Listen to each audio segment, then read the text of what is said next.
Haleluya, haleluya. Shuti bavandimwe, tugiye gusoma ijambo ry'Imana.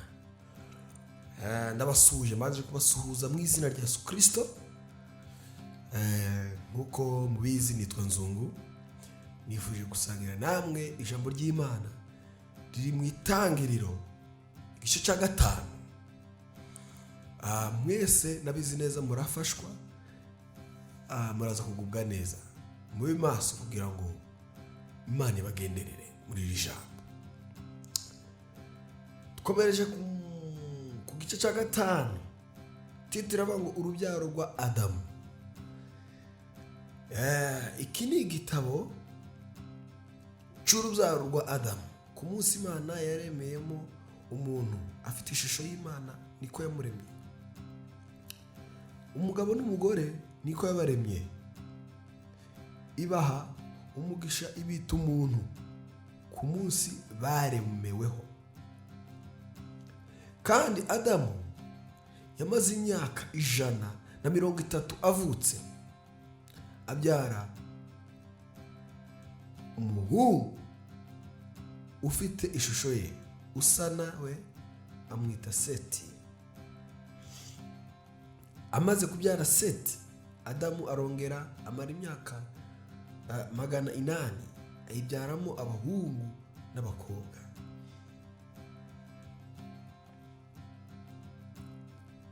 Murongo wa 5. Iminsi yose Adamu yaramye ni imyaka 930 abona gupfa. Seti yamaze imyaka 105 avutse, abyara Enoshi. Abantu bakera babaga imyaka myinshi cyane, ariko bigenda biza ubu ngubu dusigaye amara imyaka 100. Abarenze imyaka 100 n'abantu bake cyane.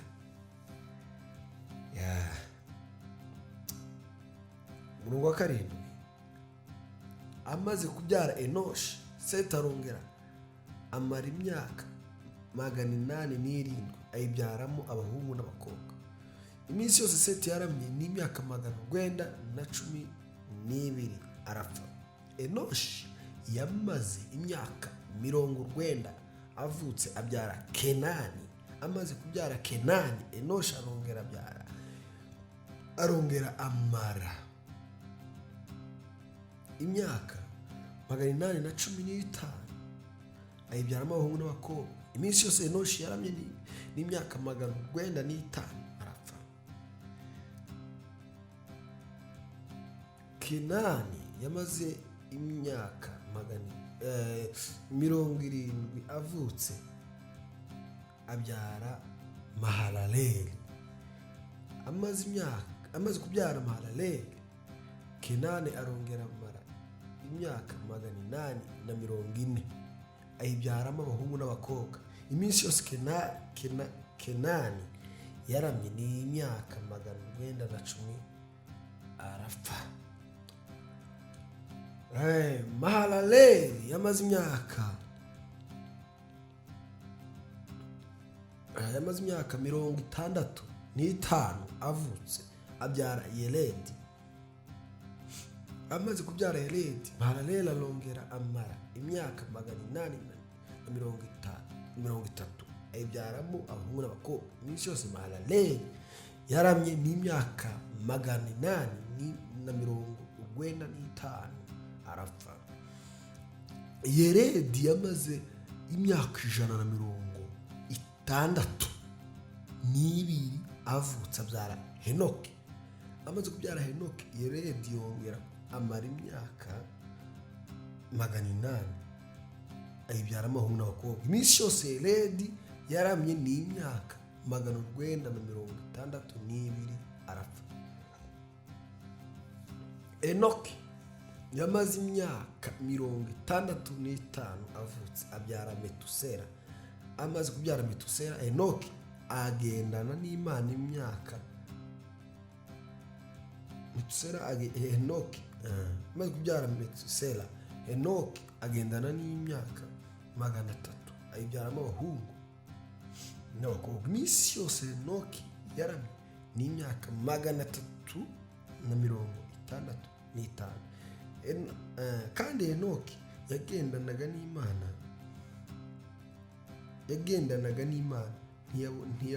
ntiyaboneka kuko Imana yamwimuye.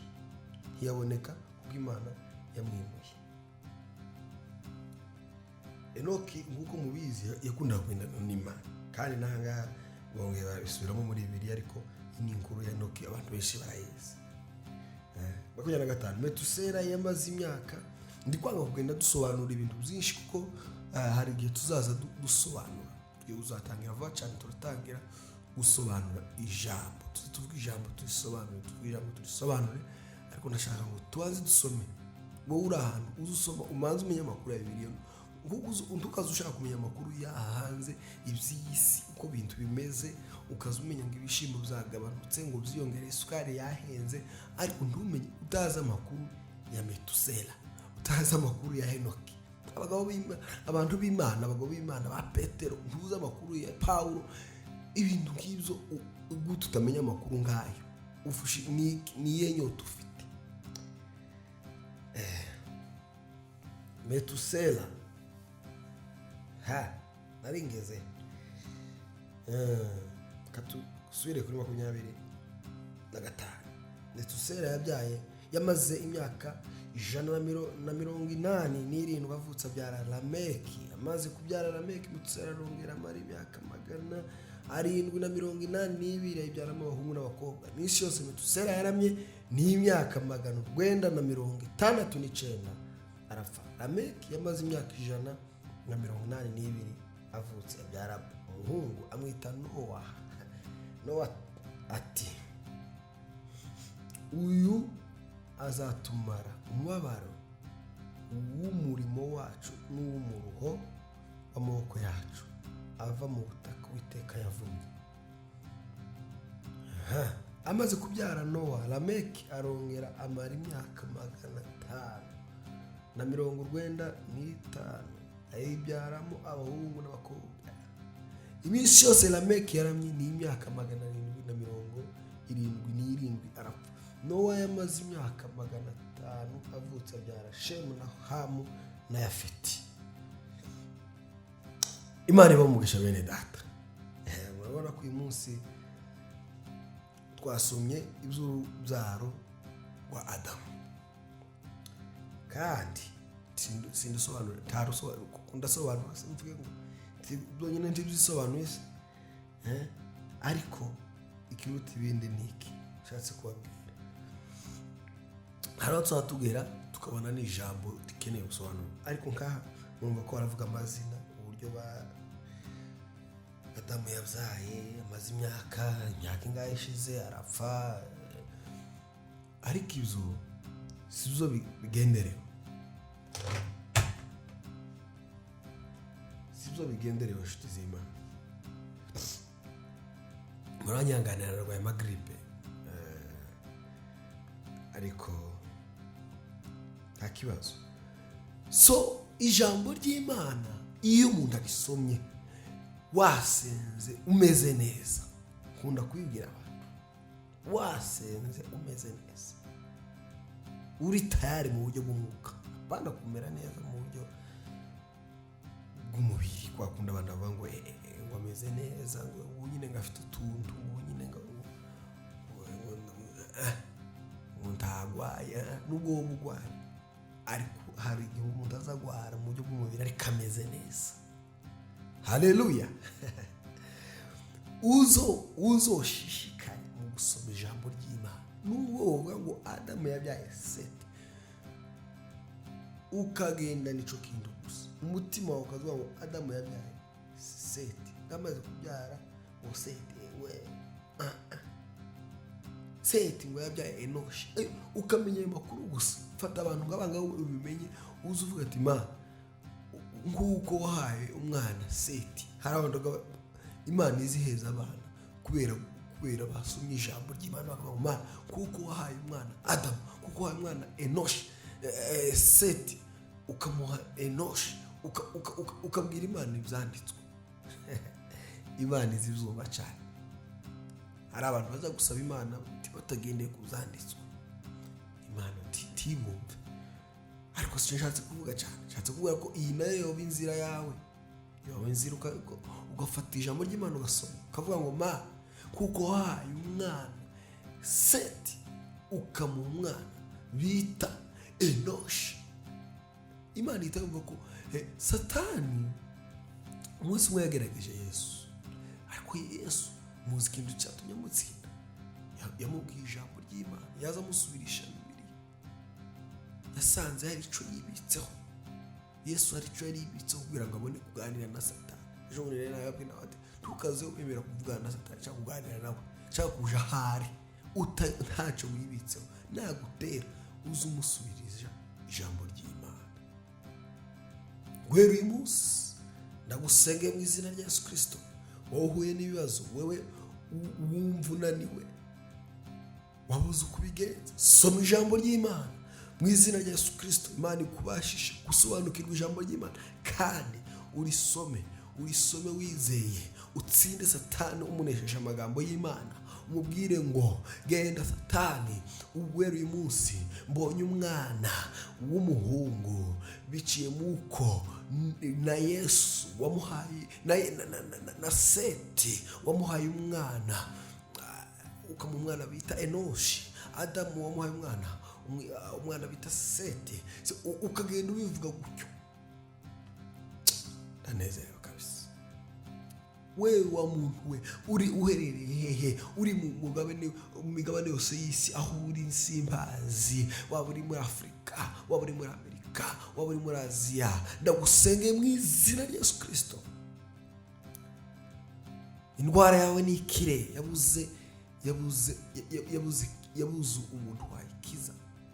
Abana batoya barwaye babuze umuganga yaravuze ngo birananiranye. Wewe umuntu mukuru nawe warwaye ariko indwara yawe yananiranye, barakubwiye ngo uzazukira ngo gahoro gahoro, ngo uzufate imiti. Yesu arashoboye gukiza, harawe yakijije. Hari indirimbo ivuga ngo Yesu ageze Kaperinaumu, haza umugaba w'ingabo 100, aramubwira umuhungu wanje ararwaye kandi ararembye, umunkirize. Yesu aramubwira bibe kuko ushaka, nawe gira kwizera, ibyawe arabishoboye. Haza umugabo w'ingabo 100, araza ngo umuhungu waje ararwaye, azasanga Yesu, ariko Yesu amukiza. Yesu ashobora kugukiza. Soma ijambo ry'Imana, ugendere mu byanditswe, uzuvuga ngo kuko wakijije umuhungu w'umugabo w'ingabo 100, Yesu akaza akamukiza. Nawe ugire kwizera, nawe usoma ijambo, uzubwire Yesu, uvuge ngo Yesu wakijije umuntu, naje nkiriza uyu muntu, ariko ubicishe mu ijambo ry'Imana. Nubishwe ngo aricyo kintu ntoye muri kicanditswe. Iyi nibwo busobanuro numvishe nakora muri kicanditswe cyane. Imana iguha urubyaro, Imana iguha urubyaro, Imana iguha urubyaro.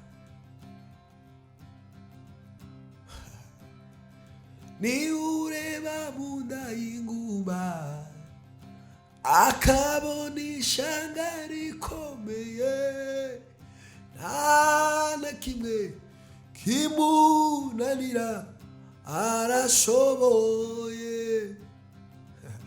Ni ureba mu nda y'ingumba akabona ishanga rikomeye, nta na kimwe kimunanira, arashoboye.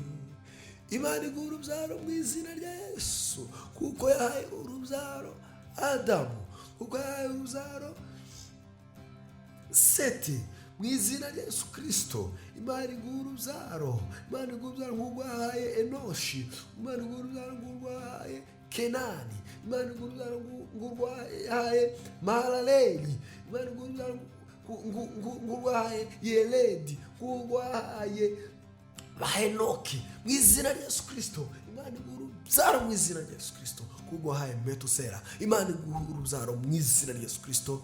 Amen.